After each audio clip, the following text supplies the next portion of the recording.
Welcome to the Disrupt Your Career podcast, brought to you by Claire Harbour and Antoine Tirard.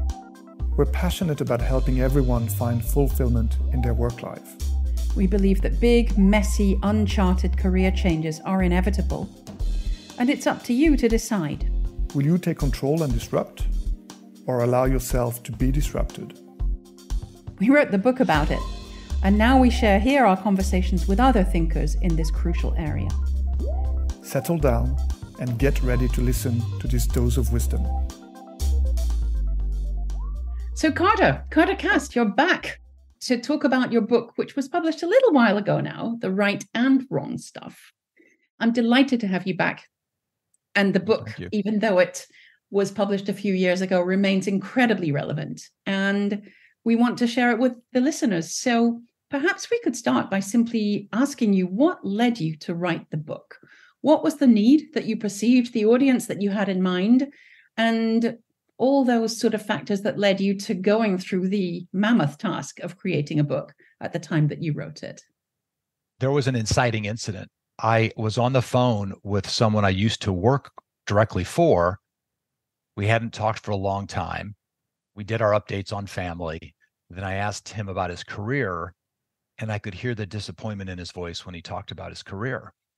And he hadn't achieved the level of accomplishments that I think he probably thought he would, and certainly that I thought he would, because he's very talented. We hung up the phone, and I literally got a sticky note from right next to me, and I put on my wall, "What impedes the progress of talented people?" I wrote that, and I looked at it for about 2-3 weeks, and then I went to the dean at Kellogg and said, "Can I do some research on this? I'm curious about this topic." When you see these talented people, and we see them all the time, we invest in early stage startups, you'll see these people hit walls. And why are they hitting a wall when they're competent, they're intelligent? What's going on? So I dug into the topic. Wonderful. So in the book, what are the key concepts and methods and insights that you go into? And if you could possibly summarize it in a way that will incite our listeners to go and buy it. But in the meantime, a summary would be fantastic. There's a lot of research on this because of all the 360 interviews that people do, 360 surveys. What do the people that are at the top of an organization do differently, that are the high potentials? What do they do differently than people that are in the bottom quartile? And you can tease out what competencies strong people have and what competencies people that aren't as strong in terms of performance, what they lack. Then I ended up talking to 50-some people who had either been fired or demoted. And I found these themes, these very clear themes. And the biggest theme is a lack of self-awareness. Not surprisingly, a lack of self-awareness around a blind spot, a skill gap, or an attitudinal trait that was holding somebody back because they either wouldn't face it, it was too painful, or they were blissfully ignorant of it. And so that was the key theme. It's like the headline of the book is, "What you don't know can hurt you." And that absolutely goes beyond just career, doesn't it? It's in every Sure respect does. in life. But yes, beautiful. Can you tell us about any particular case study or story within the book that might crystallize what you've just described and give us a great example, some sort of best practice or best result? Well, the number one reason I found for people that run into trouble and derail, either they get fired or they get demoted or they flatline, they're told they're not promotable. The number one reason is, not surprisingly, interpersonal issues. And so I created these archetypes, these characterizations to sort of lighten up this topic. So one of the characterizations I have is this Captain Fantastic character who's, big and bold and I, me, mine, and presses for the advantage and is, bruising people as he in his quest for the corner office. And he does well early in his career because he self-advocates very effectively. But later on, when the job gets nuanced, and this person needs to rely cross-functionally on other people, they need to work through other people are not there for this person because he's bombastic, he's self-serving, he's not empathetic, he lacks compassion, and he ends up derailing. And that is the number one reason. So as I wrote this, I would get letters and emails from people who would say, "I was Captain Fantastic and I felt the lash of being Captain Fantastic." And then I would contact them back and I'd say, well, what have you learned or what happened? And what's interesting is 80 some percent of the time, if somebody owns their derailment trait, I have lacked empathy. I've been pressing to my advantage and not listening and not really trying to help cross-functional teams get their work done. When people own it, 80 some percent of the time, they end up alleviating or mitigating that trait and getting back on track. So it was so nice to hear from people who said, I have that. What should I do about it? Or I have that. I want to get past it. And I would say, you will get past it if you want to. But the first thing is you got to own it. You know, Claire, one of the biggest derailment reasons, and I think this is on the rise today, given all the devices and all the technological changes we're going through, it's an archetype I call version 1.0. People that are stuck. They're not embracing new technologies. They're not current. And as a result of that, they're falling behind. You know, how do you use generative AI to your advantage? Machine learning, big data sets. How are you thinking about these seismic shifts? Are you in front of them?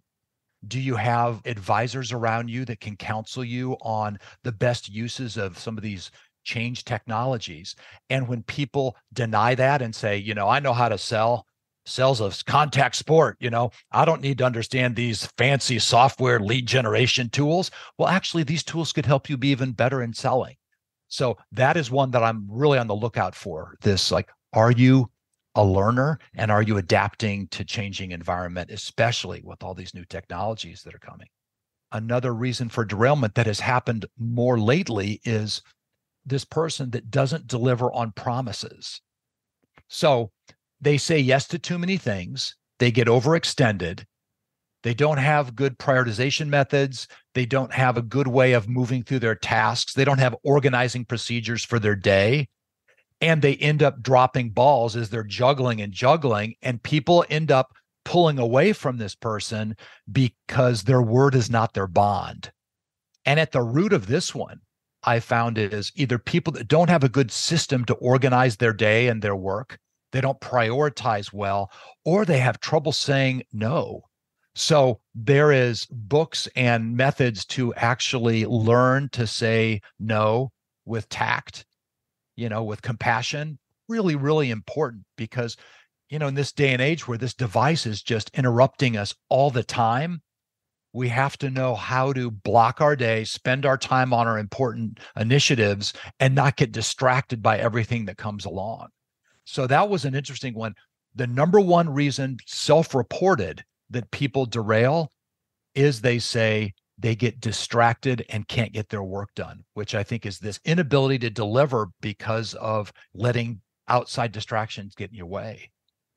That's fascinating. Not entirely surprising, but definitely fascinating and inspiring also, because there are tangible techniques that one can put into place after solving the problem that really can enable massive improvement. David Allen's book, Getting Things Done, lots of times I will just say, read some of these really well-articulated books on how to get work done, like Dave Allen, Getting Things Done. And I will have people come back and say, I wasn't doing any of these principles of, you know, how to manage your time, how to block your day, the best modalities of communication for different types of objectives. It's so basic, but it's so important. It is. And it's so often neglected, not just with the students that you see in your classroom, but often with top level executives that still haven't really cottoned on to the fact that they cannot do 25 things in 24 hours in the day. And it's only when they're forced to take a step back that they finally see it. So that's a wonderful note of optimism on which to finish, to see that there are solutions once you've owned it. It's a basic precept of coaching, but it's wonderful to share that in such a strongly reinforced way in terms of the research and with wonderful anecdotes. So thank you for sharing all of that, Carter. It's a pleasure as ever to have you with us. And we look forward to talking with you at some point in the next year or two about your next book. As I mentioned to you, I'm interested in another topic right now that I think, again, like the derailment topic, is important, but it isn't a captivating topic. So it doesn't rise to the level of consciousness. And I think there's an important topic out about how you manage. which is along the lines of the last conversation we had about getting things done effectively. How do you manage? How do you manage effectively?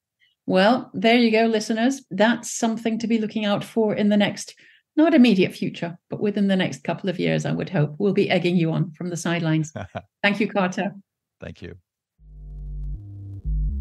We hope you enjoyed hearing from this month's guest as much as we did.